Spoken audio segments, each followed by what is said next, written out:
Dudes and dudettes, how are you guys? This is Chazzy and welcome back to What's the Damage, the good old WTD question mark here on my channel. The segment on this channel where I will unleash all of my inner rage and hatred and sadness and sorrow and all disappointment, all the negative emotions that a person can feel, and the things that affect me psychologically and bring me down emotionally. And in some cases I talk about past moments that are very, very cringy.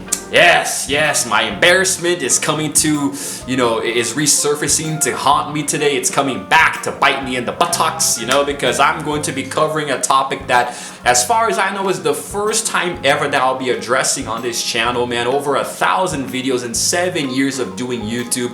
I don't think I have ever touched on today's topic because it's so embarrassing, and it represents a phase of my youth that I buried, very, very deep in the confinements of my mind, and now I'm bringing it back. I am going to just completely unearth the past here, and this is going to be pretty interesting because if you are watching this video and you happen to be my friend back in high school or just knew me casually, then you saw this phase, you saw what I went through, so you're going to remember it instantly, but if you have never seen, if you've only known me here through YouTube, or if you've met me more recently in Sao Paulo, I mean, this is gonna be a surprise, and I just feel like it's time for me to finally get this off my chest, and it's going to be very hard to talk about. It's gonna be so humiliating, but hey, not as humiliating as when it happened, and the title and thumbnail probably made you guys curious, and just to start off, let me say that back in high school, I was a stone cold gangster. Man, I was hard as hell, I was just so, I was out there on the streets hustling, getting that paper, and doing the thing, and, just living the life of a ghetto star, and, no. No, I wasn't doing any of that, but I really wanted to, and at many times I pretended that I was, because back in high school when I started the 9th grade, I was a normal kid, I had friends, I played video games, we hung out, I got average grades, except for freaking algebra. I flunked algebra, but aside from math and the obviously hard classes, I was pretty okay, I was just life in general. I had a pretty good relationship with my peers, my teachers, my parents at home. However, there was a turning point, because like many of the problems in my youth, it all started with a girl, and this girl really changed the dynamic, of my personality back then in high school, such that when I was climbing into my sophomore year, when I was getting into 10th grade, things were already pretty bad. And there's a reason why this video is called my cringy gangster past, because I was never a gangbanger. I was never from a ghetto or a slum. I was pretty much the biggest wannabe gangster on the planet, I was just like a soft little white boy pretending to act tough so people would, fear me and respect me, and girls would want to date me because they thought I was a badass or something. And of course, the opposite of everything I just said happened. People made fun of me. Nobody took me seriously. No girl wanted to date me. There was one, but I don't even know why she was interested. I was just such an idiot, But it's kind of crazy looking back on it now because everything feels like it went by so fast, But it actually represented a very good chunk of my life in high school, And I lost a lot of friends, and I lost a lot of admiration from certain peers, and teachers, didn't like me, It was like I pretty much self-sabotaged myself throughout this entire period here, and I was starting to upset the wrong people, like actual real gangbangers around school, They were offended by me trying to mock them and this and that. So let's just say there was a point where I had to stop or else I was gonna die. And the crazy thing is that I'm not even exaggerating. I legitimately think that if I had stayed there and kept doing what I was doing, I probably would have been shot, looking back on it now, man, I'm kind of glad that things happened the way they did, and I moved back to Brazil because, I don't know, it probably was the best, at the time. But for you guys to understand how it ended, you have to understand how it began, right? I was just a regular kid back in high school, you know, but I met a girl and I fell for her pretty quickly, and apparently she also fell for me, or at least that's what I thought. That's the impression that she gave me, you know, and we wanted to start dating, and I was really into her, you know. It was really nice. We were going to each other's houses. We met I met her parents, she met my parents, you know. Things were going well, but apparently, like, I have the habit of becoming very attached to I had the habit of becoming attached to girls very quickly, you know, so I fell head over heels for her very fast. So like, there was a moment where she just kind of called it off, you know. She said, look, let's just postpone our supposed relationship. I don't have time to commit right now, so let's just leave it for later. But I had already been so emotionally invested at that point that it was devastating to me, you know. Like, it really broke my heart, man, you know. Like, the games that she played with my young, foolish heart at the time were just unforgivable, you know. Looking back on it today, of course, it wasn't that big of a deal, but I overreacted, as I tend to do, you know, still do today with some things. So, you know, it kind of sent me into this downward spiral of sorrow. So and like, the sadness, you know, the disappointment that she made me feel, I created a ball of anger out of that, you know. I transformed it into rage, and I started to act out, and that's where the ghetto persona came from. In order to try to mask the sadness that I was feeling for being pretty much, you know, tossed away by the girl that I liked, I became a fake gangster, right? Because in my head at the time, that was the only image that could completely mask and just like put away and hide the sadness that I was feeling, you know, the patheticness out of it all. So I started to buy, you know, flashy clothes, you know, Echo Unlimited and hats and chains and stuff, you know. I started to sag, wear my pants below my belt, below my waist, showing my underwear, like literally imitating gangsters that I saw in movies and music videos and stuff, you know. And I started to listen to a lot more rap and hip hop, which I was already a fan of, so it kind of, you know, it influenced me a little bit more. So the more rap I listened to, the tougher I started to act, you know, the more I started to pretend that I was actually a rapper myself. I'm not even joking, man. God damn it, this is so cringy. I even started like a little rap. Back then we used MySpace, which is like the precursor to Facebook, right? So I made a music MySpace with the intention of recording rap songs. You know, I even wrote some lyrics, and of course they were terrible.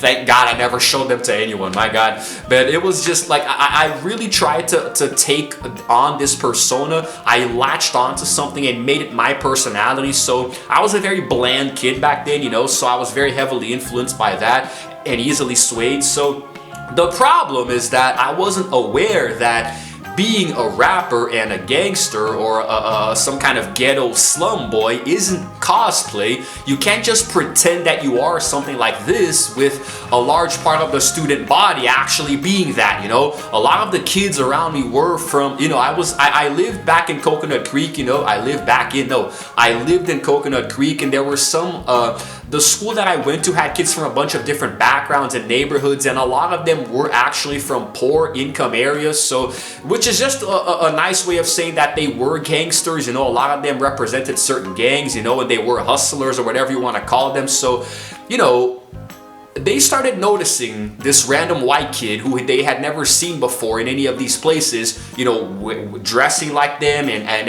acting like them, walking like them, talking like them, you know, pretending he was one of them. So it started to get suspicious, and I just kept saying, nah, I'm not afraid of anything. I'm tough, you know, come at me, you know, because I'm a hustler, I'm a this and that, you know. I was such a pathetic piece of crap. Oh my God. I keep thinking, I keep remembering back to those days, and oh my God, I want to delete that from my brain forever. And obviously this started a domino effect, you know, that just created more and more collateral damage, you know, the more I kept doing it. And so, like, I started to lose friends, you know, by the dozens, you know. Like, it's not that I had a lot of friends. I wasn't like swimming in friends or anything, but I did have a few close ones, and they started to sort of, you know, they started to feel, I think, secondhand cringe and just stopped hanging out with me, you know, which is understandable, of course. And it's worse because it wasn't just in school, man. I was doing this in church, you know.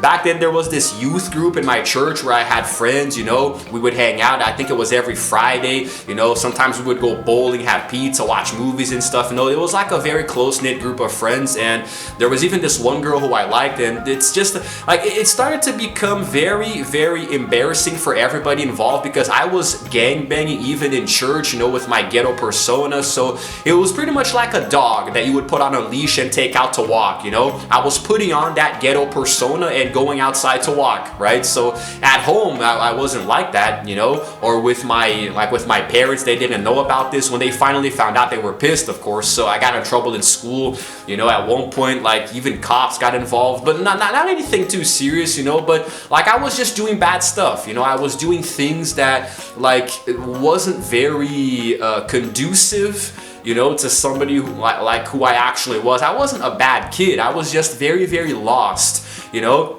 I was just so like because of that girl that I liked, you know, like the feeling of rejection from her sent me down this path of madness, you know, doing all of these things and acting out. So in my head back then, I could feel like I was stronger than I was. That was my way of trying to surpass what had happened, of getting through it, you know. I was faced with this obstacle and I chose the worst possible way to overcome it. Instead of climbing over it, I tried to get through it. I tried to bash through a brick wall, you know, all tough and stuff, instead of just taking the high ground and just being myself, you know.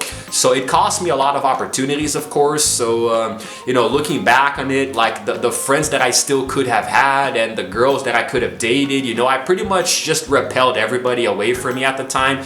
And in the back of my mind, I knew that nobody took me seriously. Like, there were a few kids who were impressed by me, who they didn't know who I actually was and what I was and what I represented. So I made friends with, you know, people who thought I was tough, but I would go on to say the vast majority of the student body did not believe me, you know. Some of my closer friends who were still around and other classmates, they were like, dude, stop. You know, stop, bro. Like, they would send me messages on MySpace going, dude, you're not real. Stop trying. Bro, you're gonna get killed. You're gonna get your ass kicked. You're gonna get this and that. Stop. Especially when I started to rep gang colors, you know, go on MySpace and post photos with like the blood bandanas, Crip bandanas, you know, who were rival gangs. So it didn't make any sense to rock photos with both of them. And that's when things really got bad, because there were actual gang members around school who saw those photos and they wanted to freaking kill me. So like and I just kept pretending that nothing was bothering me, you know, without knowing that I was very slowly becoming the laughing stock of the entire school, you know. So I would get looks in the hallway, you know, and I could tell in my classes that certain kids would eye me differently, you know. They would talk behind my back, but I just kept insisting. Instead of just not doing it, you know, like I could have just stopped at any time and said, look guys, I'm sorry, it was just this phase I was going through, you know, it sucked and I don't know what I was thinking, you know. I never did that. I never owned up to it, you know, because I was like, what, 15, 16, like I was a very immature kid, you know. Not like today I'm the most mature adult. After all, I'm 30 and I record videos for YouTube, but you know, I'm not exactly the most mature person out there. But back then it was worse, you know. 15 or so years ago it was worse, man, you know. So it's complicated. It's really complicated to talk about, you know. Like, I don't know, all the time that I lost, you know. I could have been a good person, I could have been decent, but instead I decided to do this, you know, and create this personality that in my head was going to be likable, but ended up being the exact opposite and just utterly hateable. One of the hardest things that I had to go through during this phase is that I lost a very close friend, you know, who lived near me. Like, I used to live in this like a residential area that had a lot of different neighborhoods, you know, within a community, and he lived in the neighborhood next to mine, you know.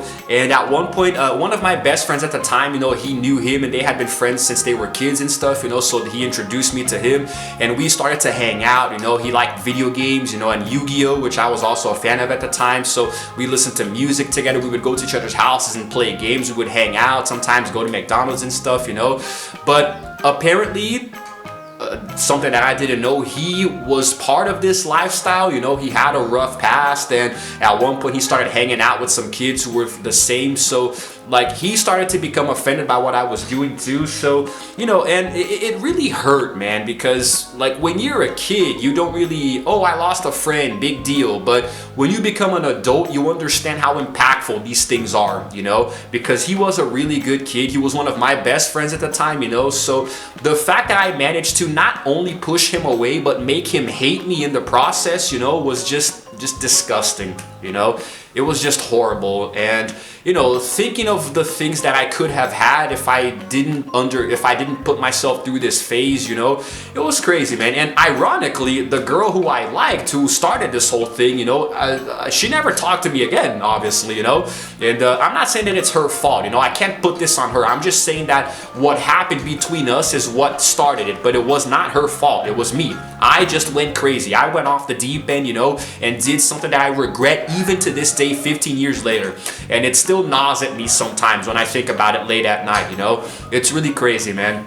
The chain reaction that I caused because of that is just, I can never take it back. So just to let you guys know, I was never a gangster, you know. Everything was just a fake out, you know. It was this illusion that I created to satisfy myself and try to impress others, you know. And I started to distance myself from my friends who were geeks and nerds, even though I was myself, because I thought that, oh, maybe if I ignore the nerds, the popular girls will want me, you know, because I'm gonna be all tough and gangster, you know. None of that happened. I literally, like, I lost my nerdy, geeky friends, and I never dated a girl, you know. So it's like I literally self-sabotage myself, you know.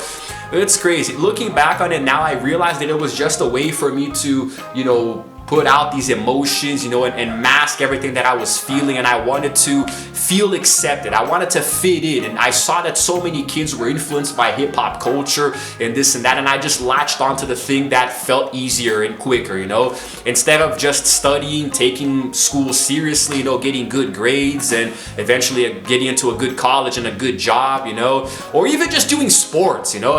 If I had gotten into sports like I am today, a sports nut, you know, but I'm too old to play now. Maybe if I had gotten into a sport back then, you know, played some basketball or football or volleyball, whatever ball, you know, I don't know, man. But there's no use crying over spilled milk now. It's in the past. So this video got a little bit longer than I was expecting and a lot deeper, you know. I wanted to inject a little bit of comedy here and there, but it didn't happen. It just got way too deep and personal. And I think I'm going to wrap it up here because it's going to be almost 20 minutes, you know. So there's no need for a concept vlog to be 20 minutes long. But yeah, guys, by the way, a concept vlog is this coin that I turned on the channel, which is a vlog that I just come here and talk to you guys, you know. So yeah. That's it. That is quite a lot of detail into my past, you know, a lot of my background. And look, bro, it's crazy how not a single person took me seriously back then. Everybody felt secondhand cringe and embarrassment, you know. Even my parents' friends were like, what the hell is this kid doing, you know. My church people is just, oh my god, everybody saw right through me, huh? But anyway, let me know what you thought about this in the comments below, what you think. Give me your opinions, you know, if you liked this personal deep dive, if you want me to do more of them and review even more embarrassing things from my past, you know. Let's do it. Let's do it. And if you happen to like this video, please go ahead and give it a like and also subscribe to my channel because I release videos every single day. And while you're at it, hit the notification bell too so I can know exactly what time I upload. And it's all good. It's all good. It's all good, homie. Yeah. I'm sorry. This is Chazzy signing out for now. And as always, I will see you guys in the next video. Roll the outro screen.